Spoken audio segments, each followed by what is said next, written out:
so much about Mr. Stanley. From the first day when I arrived at Neiman Marcus, I guess it was in 1984, and I will never forget Stanley's advice. He said, never invite your designers down to Dallas, because you always want to separate reality from what they really believe about the store. So I thought it was great advice. And he was an amazing individual with a great appreciation of detail. He had observation skills that I found remarkable.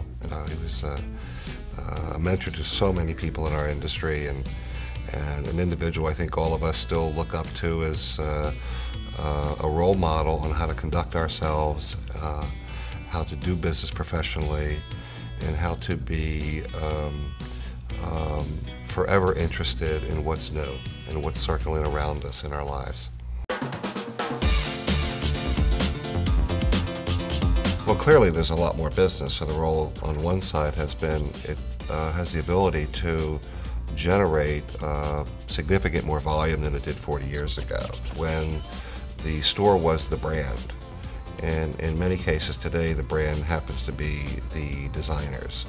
And so that's a pretty remarkable change that took place in the late 70s and early 80s, and changed the way most stores have to operate.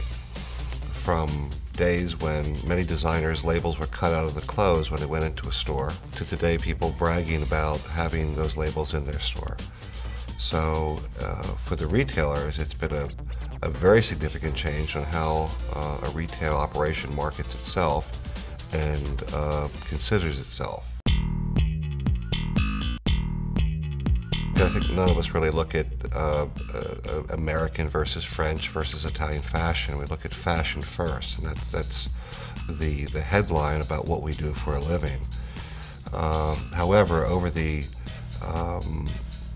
past decades, the emergence of very powerful and important American designers whose creative contributions and commercial contributions have grown has been a wonderful thing to see over the years.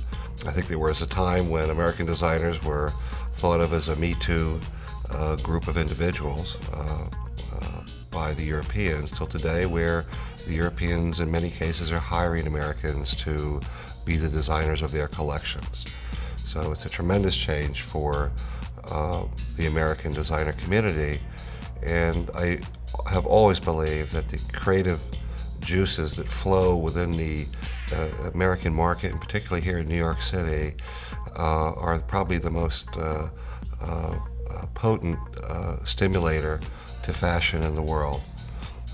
We don't live within predefined notions of what fashion is or what fashion isn't. We don't have cultural restrictions about how we approach fashion, and we allow the creative spirit of individuals to flourish.